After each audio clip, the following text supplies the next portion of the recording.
All right, guys, so we are going to get started in just a second. I'm going to invite Austin to join.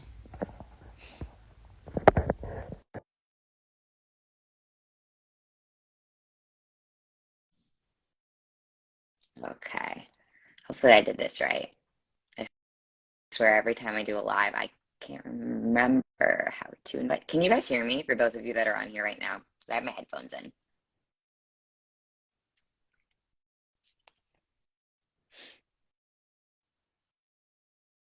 says invited. Hey, Christy. Thank you. I knew you'd tell me if you could hear me or not. Thank you, guys. Sweet. Do we think Austin's flaking on us? I'm kidding. I don't think that.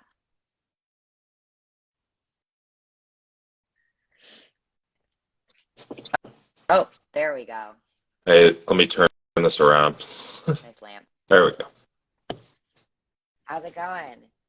It's going. How are you? I'm good. Are you all reversed out of your show? Uh, I mean, it hasn't been very long yet, so it'll take No. a little while. But, slowly, every week's a little bit better. So, Feeling a little better? yeah, yeah, definitely better. I would say it's one of those things where it's like I feel better if I'm just sitting doing nothing, and then when I go to train, I'm like, okay, I'm not really that much better yet. Yeah. But like, just um, as far as like working and sitting and thinking, I mean, all that stuff's definitely getting better. Awesome. That's So good to we'll get hear. It there. can take a while. Oh yeah, Sweet. yeah, that's normal. So we are going to dive into talking about stress-induced hormonal changes. Now, this is a topic that I think is very big right now in the online space. Is Austin still here? It just told me he sent a request to join. Did he get kicked out? Can you guys hear Austin? There we Oh, there we go. go. All right, Kicked I'm you not out. sure what happened. Okay, we're good. We should be good. So I have an issue every time I do this thing. Yeah, I usually have to try like at least 2 to 3 times before I can get it right. Hopefully we're good now. Yeah, we should be all right. So I was just talking to myself and saying that we were going to dive into stress-induced hormonal changes because I think this is something that a lot of people are talking about right now. Everybody's talking about finally like starting to realize, hey, there's hormone issues, there's gut issues, there's all this stuff out there. And I guess my first question for you would be, when we're talking about stress-related issues, what are some forms of stress that you see in clients causing these hormonal imbalances? Um, so I would say the first part, probably the most difficult part, is maybe getting people to acknowledge that they're stressed in the first place. Yeah. Just because when you've lived in a certain state for a certain period of time, whether that be psychologically or training a lot or doing a lot of activity or under eating or your job or relationship or whatever, it's what I've always kind of termed this perceived well-being, is Yep. where you know you think you're okay, but you're really not, type of thing. Definitely. Um, so for me, when I'm working with someone, and some people have kind of already accomplished that step, like they've already really know where the stress is derived from, Mm-hmm. and they're working on it. But for a lot of people, it's really a matter of like I have to build awareness first. Yeah. So I can come in and I'm going to obviously examine all the major variables. Training, like sometimes it's super obvious, right? Sometimes people are Mm-hmm. just they're training 6 days a week and they're doing a bunch of cardio and they're under eating. All right, pretty Yeah. obvious, There's your right? stress. Like that's stuff that we can, assuming we're getting the buy-in from the client, like those are things that we can start manipulating pretty much right away. Mm-hmm. It's that psychological piece, being like married to certain things that Yeah. are a little more difficult to get people to acknowledge. Definitely. And it's also, I think, speaking from experience, you get so used to feeling a certain way that it's your new normal. And when you start teetering on the idea of, hey, like, could I actually feel better? It is a little bit scary as well. Right. Yeah, it's always, there's always a cool kind of moment where when I do get that buy-in from a client and they do start feeling better, it's always it's always gratifying to me because a lot of the time the things that they wanted when they started actually will change. So, Definitely. a great example of that is competing. So I work with a lot of functional clients that are competitors or were competitors or want to compete or whatever. Um, and their goal is, hey, fix me so I can compete again, right? Yep. And sometimes, not every time, but sometimes what'll happen is as they do start to feel better and function better, they're like, oh, wait, I don't think I want to feel that again, Yeah. That's how I So, feel right and now. that's right. Yeah. And that's not to say that I'm like deterring anyone from doing it Yeah, no. or anything, but the reality is that sometimes people, once they actually do feel good, they're like, wow, I don't want to go back to feeling that way again. Definitely. I actually got a question in my question box just about like how dieting or prep specifically changes the way that our body is resilient to stress, and also like how can people go in and out without having these issues, because it can be done. You can go in and out Sure. of prep without having adrenal insufficiency or SIBO, but it's harder for some personality types than others, I feel like. Right. So there's a few major variables. And we could just say prep, but we could also just say like losing body fat in general. Yeah, Just like anytime. anyone that wants to eat less calories and go into a calorie deficit, like we can pretty much lump everyone into that. The first thing is making sure that you're establishing consistency and routine before you do it. So, with prep or dieting, a lot of people they're like, oh, I'm prepping now. And then the gears change. The When odds in switched. reality, right. But when in reality, a lot of, especially initially during the early phases, the only thing that really changes is your activity level and your food, Yeah. but you're probably eating similar foods, you're probably doing all of the same things Yep. during the day that you were prior. So that's why with a lot of people that, if they're a functional client or if I think they're a new competitor or they're at risk for these kind of functional health issues and they do want to lose fat or prep, I'm always encouraging them to run through maybe a phase of a deficit and a surplus to kind of like learn what they Yeah. feel and see how their body responds and stuff. That way, when we go to a little more of an extreme, then they kind of have that, they know what these things feel like. Mm-hmm. So Definitely. that's probably the biggest thing, and that could be applied to anyone. Um, Other things would be, and this is kind of along the same lines, is prep and dieting to a body fat that is below your homeostatic set point. So below that means like what would you do? What would you look like if you trained, 3 or 4 days a week and you ate at Yeah. maintenance? Like what would your body look like? The further you get past that point, the more susceptible you're going to be to adaptation, right? So, um, if we're not functioning well before we start, then of course those adaptations are going to happen a lot earlier Yeah. in that prep because we're already in a poor state to begin with. So the idea that you can like get really lean and have no metabolic or hormonal adaptation Oh, is not, it's not going to happen. It's just, no. I mean, how much it happens depends on genetics and depends on like your division and like all these things. Yeah. But if you're starting if you're starting in a hole already, then that's not a good thing. So those two things are probably kind of your biggest. And I would say the third is kind of like having a coach or someone that actually knows how to bring you out of that state Yeah. and properly after it's over. Like I prep people and I do like both ends of this extreme spectrum. So they're like, well, how do you kind of shift your mind? I'm like, well, I know that during prep, getting someone to like good stage condition is going to come with some downsides. Yeah. Difference is I know how to fix it After the when it's fact. done efficiently and I've already have this client mentally where they need to be, so I can kind of get them back to a normal state a lot quicker than somebody that maybe doesn't know or doesn't care, Yeah. whatever. That's the most important part too. And I feel like that's where we see issues with especially bikini athletes who are competing year after year after year without taking the time in between those shows to actually get back to that homeostatic health marker.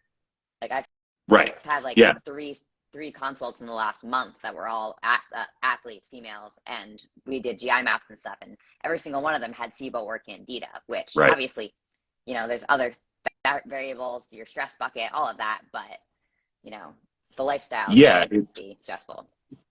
It's a really telltale sign is if you prep or you diet and then you go to diet again and it's a lot harder. Yeah, a lot I harder. mean, I mean, I know that seems like super elementary, but that's really what that will pretty much tell you what you need to know. So that you alluded to this, the variable is just time. That's the biggest thing. It's just, and that amount of time is going to depend, it's going to be person dependent, but time is always kind of the variable in between. So there's something that happens that probably isn't something that you could like go on PubMed and like pull up a study on necessarily, but there's something called, we have something, I've talked about this before, it's epigenetics, which is basically like how all of these adaptations, so like, let's give you an example. So we get stressed and progesterone levels drop. So the female doesn't ovulate, they don't have a cycle, whatever. Or maybe thyroid conversion, T4 to T3 goes down, like typical adaptations, right? What happens with epigenetics, the idea in my theory is that these, yeah, so what I theorize is happening is that over time, it's all of the same adaptations. Like it's the same things are happening. Yeah. It's just those switches are clicking on a lot faster because the body recognizes it, right? So how we express these genes and these hormones and these enzymes, it's doing the same stuff that it's designed to do. It's just doing it quicker because it recognizes this stressor and it's protecting you, right? And do you think that repetitiveness makes it easier to fall into certain states or certain conditions? 100%. And I think a great example is I've theorized this too, is like if we look at a history, so I've actually thought this about myself a little bit, is I was a wrestler, okay? So weight restricted sport, right? Yeah. So I was, and I feel that like later in my career, like I got a lot better. I was measuring my food, I was doing things a lot healthier and stuff, but there was a lot of years of like weight restriction, right? So now I have this like extreme adaptive metabolism that I think partially is genetic, but I partially think there's probably some component of me like doing it so many times over the years. So now it's just kind of like an epigenetic adaptation. I see this with like people that ran like cross country and like long distance sports and sports that were very like very activity intensive,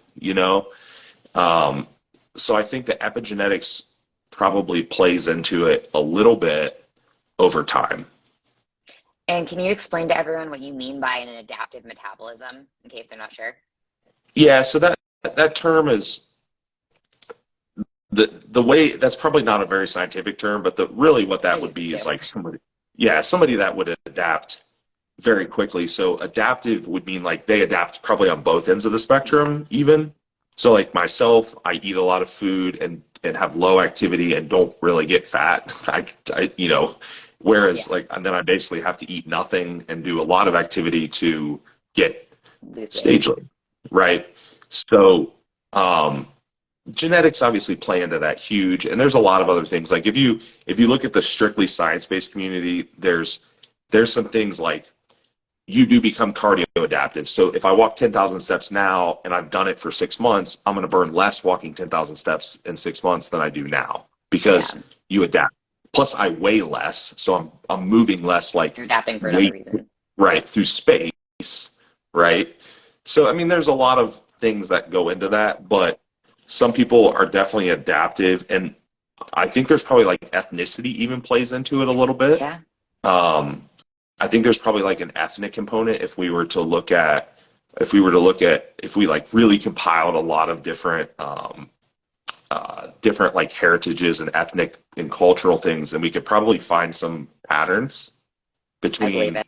like African Americans and like Eastern Europeans and blah, blah, blah. So there's probably a lot that kind of plays into that, but that's the idea. Yeah, definitely.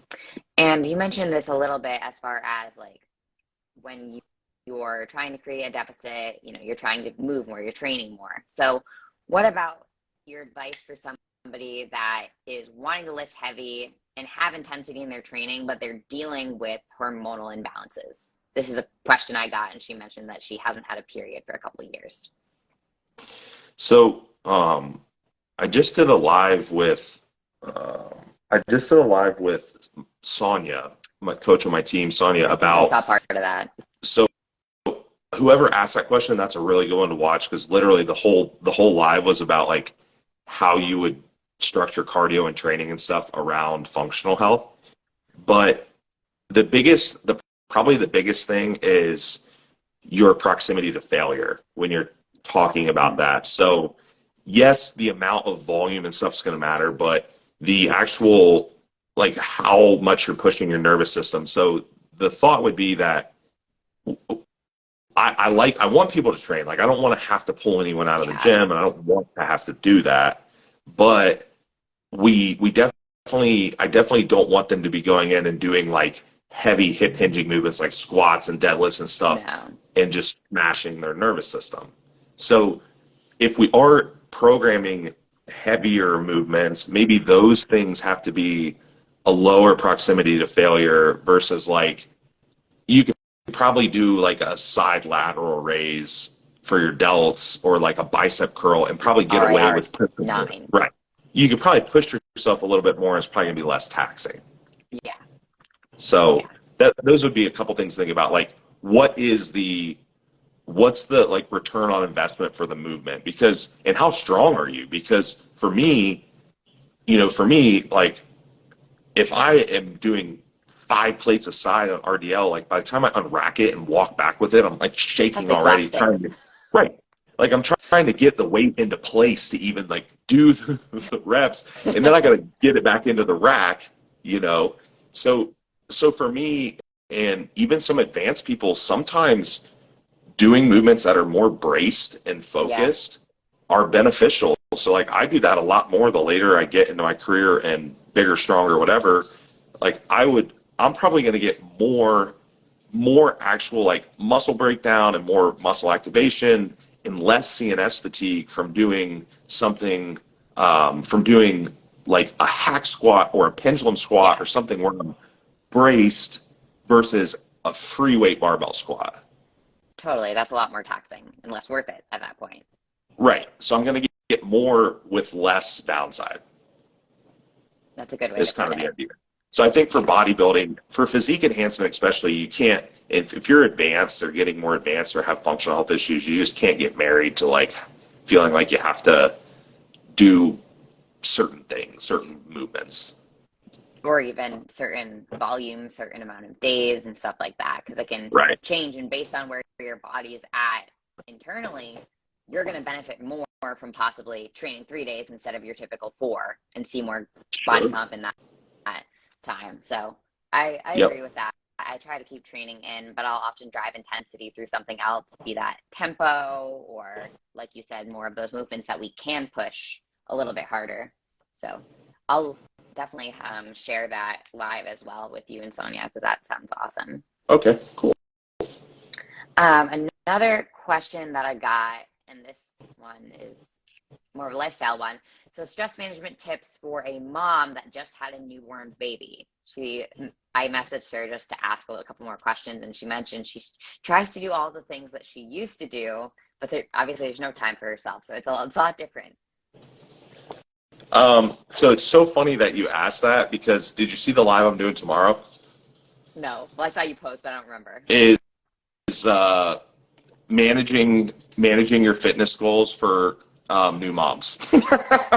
All right. So I'm just going to send everybody your lives that message me these questions. Yeah. How weird is that?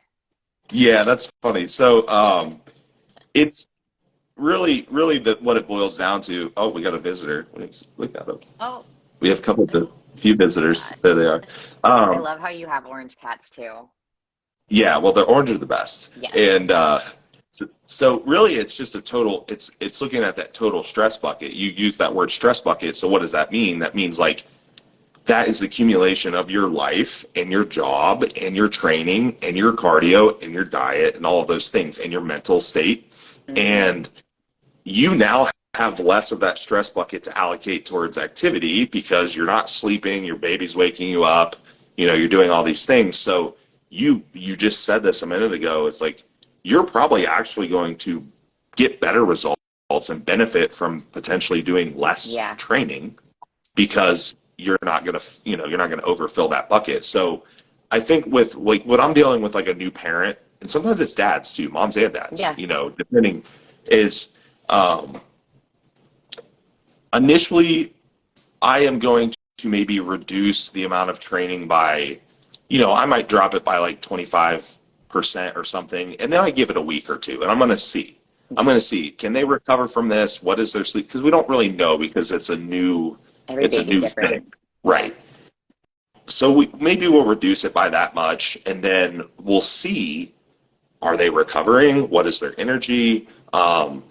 Energy like in the gym, out of the gym, what is their sleep like? Do I need to reduce it more? Are we good here? But you're going to have to try it Yeah. and then Trial and error. change it. Like I have a guy right now.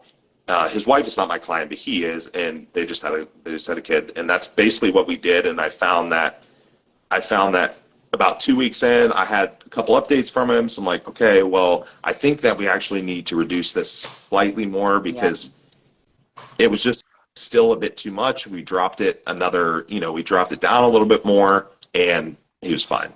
So we just had to Nice. kind of play with it a little bit to figure out like what that spot was for him.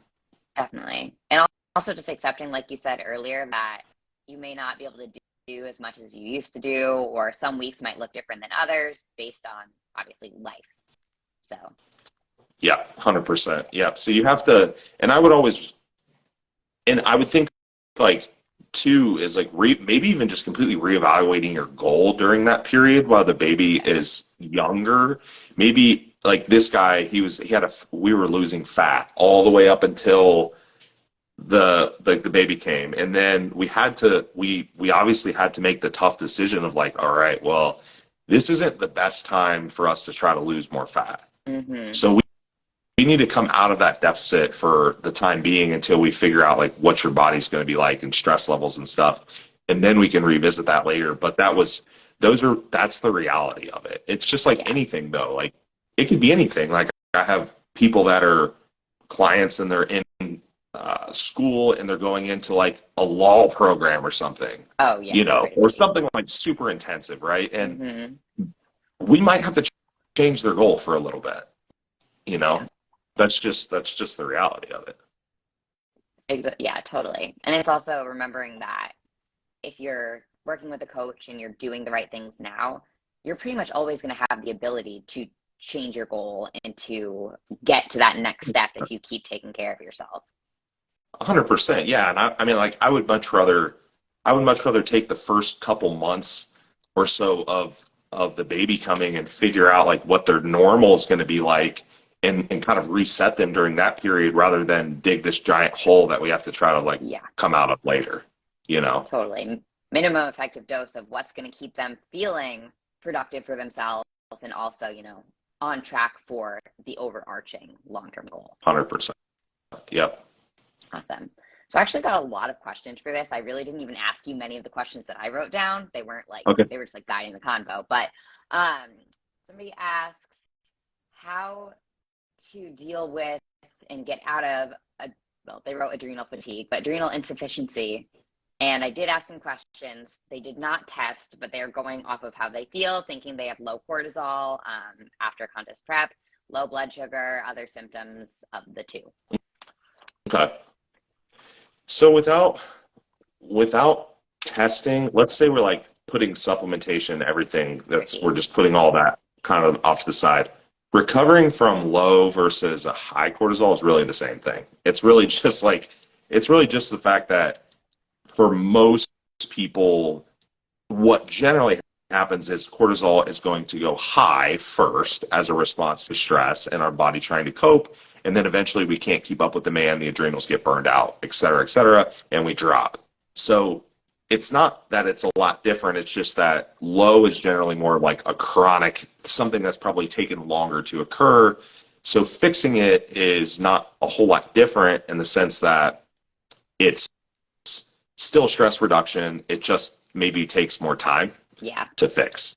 I will say that the more those can be the people where we really have to be careful when we train, like how we train them. I've dealt with it myself. My body has that tendency to kind of like bottom out. And right now, currently. Yeah, I'm sure. I haven't gotten labs post-show yet, but I'm sure mine's probably like nothing. And I just got them and I have no cortisol at all. So yeah.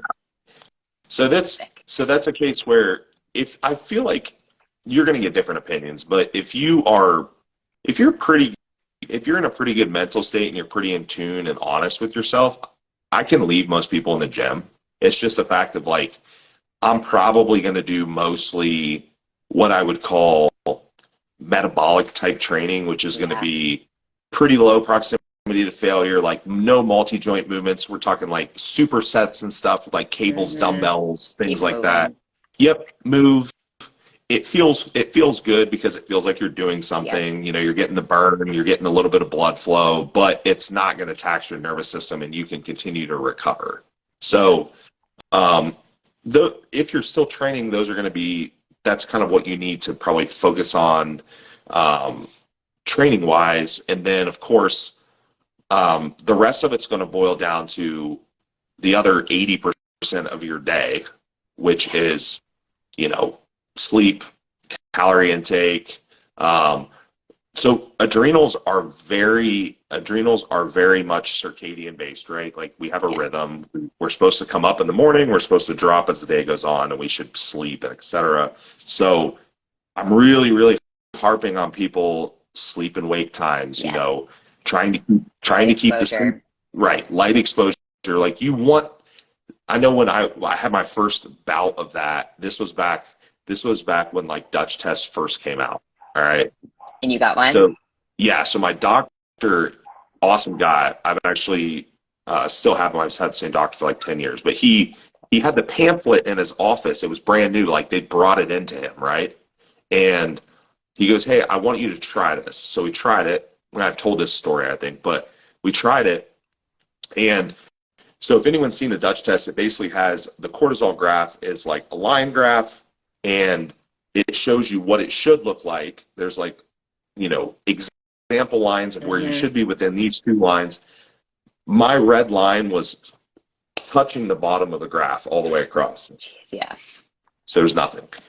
Right. It was not, basically close to zero. So for me, like a lot of the things I was doing outside of the training piece this is where I really started to learn more about, getting that light exposure in the morning and blue light, like all the stuff that we know now, like blue light blocking, screens, blah, blah, blah, blah, blah, using the apps on your phone and this and that. And what I noticed was pretty cool because at first, if you're really bottomed out, you generally have a sensitivity to light. I do, yeah. I didn't even know that was why. Yes. So you generally have a sensitivity to light. And what I noticed is over time, I was doing things like I wouldn't wear sunglasses outside. I would try to I'm not like staring at the sun, but, make sure that I'm getting light into my eyes. I would use like my desk, my happy light or whatever, desk lamp and stuff in the mornings. And I noticed that sensitivity started to get less and less and less over time. And I'm like, okay, now I'm starting to get an awakening response, right? I didn't even notice that, but it happened. Okay, cool. Right. Now you're starting to get that awakening response. So, you're like, okay, well, something's happening now. Then what you could also notice is how stimulated do you feel around activities that should stimulate you? So training, even things like watch an action movie. Yeah. Okay. Are you getting Because if you're really flatlined, you're to the point of where like you're apathetic to everything. Basically, like I could watch, like a John Wick movie and be like, Yep. no, whatever, right? So you're like, okay, well, now I'm getting some adrenaline. Mm-hmm. Now I'm actually like starting to get some adrenaline and this and that. So you should start to, those are the things that you want to look for as you're starting to recover. Are you getting sensation? Are you getting, all these things coming back? Because those are the signs that, oh, okay, now cortisol is starting to be released. Now, it's coming back. And then, of course, testing is always helpful if you can afford it and do it. It's a good idea. Definitely. That is so cool that you had that experience with your doctor, especially like what Yeah, are the that would have been 2000, like 15, 14, 15, I don't know. Whenever it was, we'll put it this way, the Dutch test didn't even have the bottom section with like the organic acids and stuff on it yet. It was old. I believe it. And in your experience, when somebody's cortisol is high, how long does it take to bottom out? Because like I'm thinking about myself, and I feel like it took years. Because I know when it was high, Oh, yeah. I felt it, and then Yeah. it was like all of a sudden, nothing. I would say for most people, that's probably the case. Not everyone, but I would say for most people, it takes a pretty long period of time. But it depends on how much stress exposure you're getting and how quickly. Because I think the problem is that it's normally so slow for most people that by the time they get to that state, they've not recognized it. Yeah. You know what I mean? Oh, totally. Or it wasn't bad enough to where they felt like they were going to do something about it, right? Yeah. Mm-hmm. But I noticed it looking back on it. Right. I'm like, oh yeah, I clearly remember not being able to sleep and having all these high cortisol symptoms, and I'm like, no wonder. Right. But now. So another example would be like a prep. Now a prep might be quicker, right? Like you could probably, if you really crush somebody in a prep, you could probably go from completely normal to completely adrenal insufficient in one prep. That's the girl that asked this question. It was after her Right. prep. Yeah. So it depends like what kind of state you're in. But yeah, I mean I get gen pop people off the street that don't have like much fitness experience at all that have low cortisol, Interesting. It's just beat them up. It's just a fact that like everyone's different and also like everybody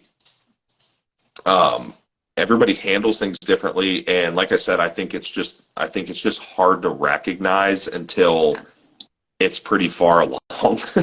Unfortunately so. Oh yeah. Yeah. Because we're used to being stressed, we're humans. That's life. Yeah.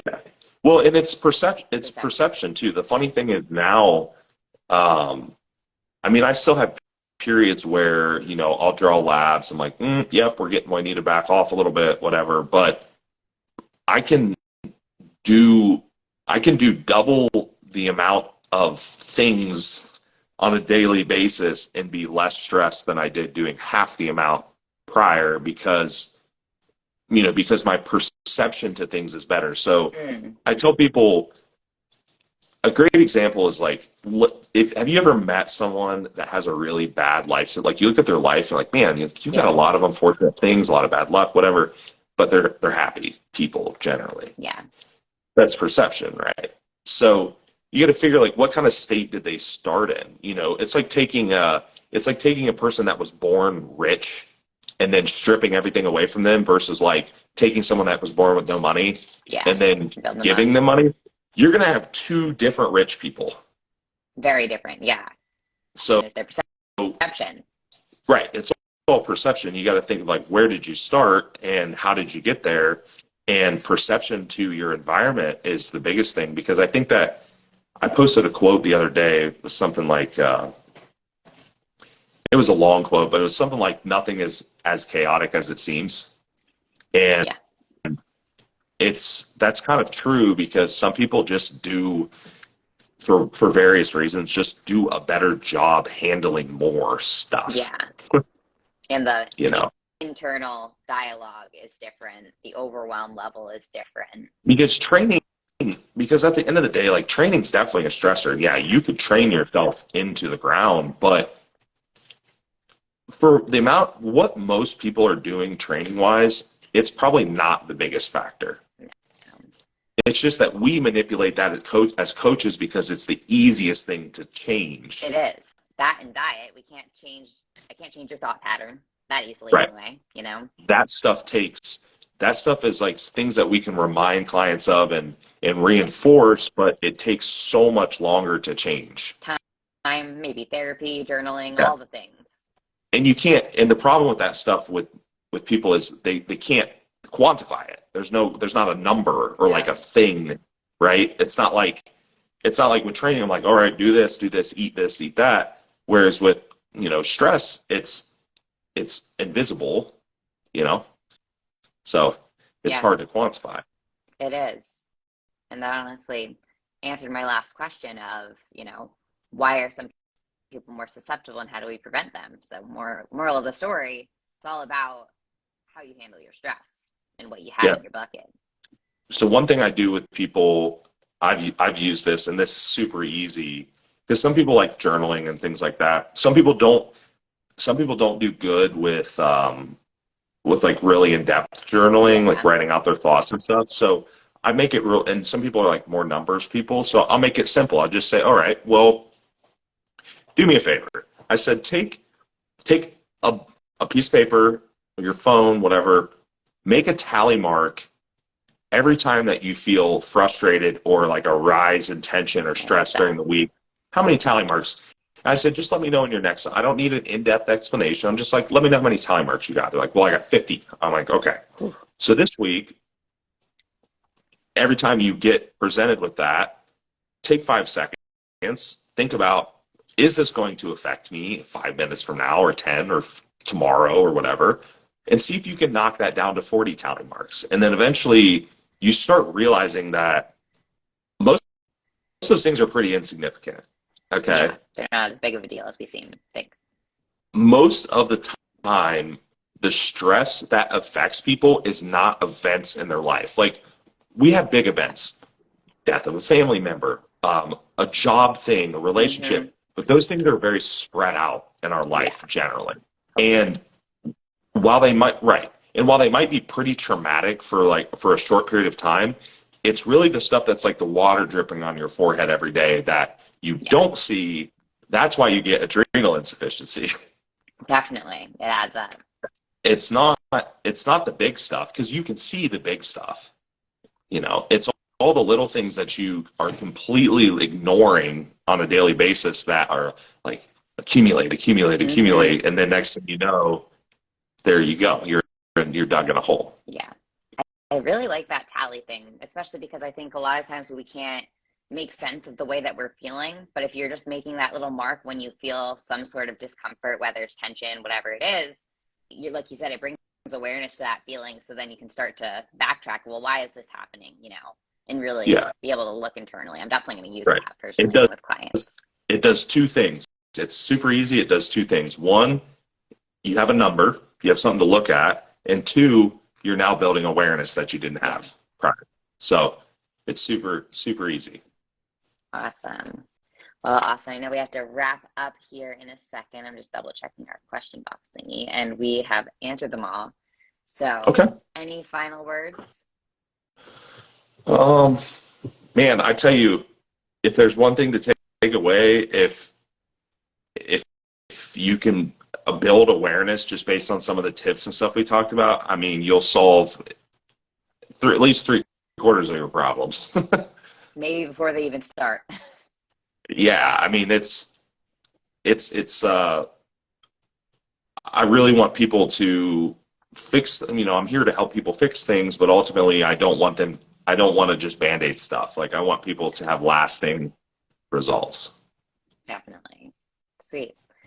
Well, thank you so much for hanging out. This was really fun.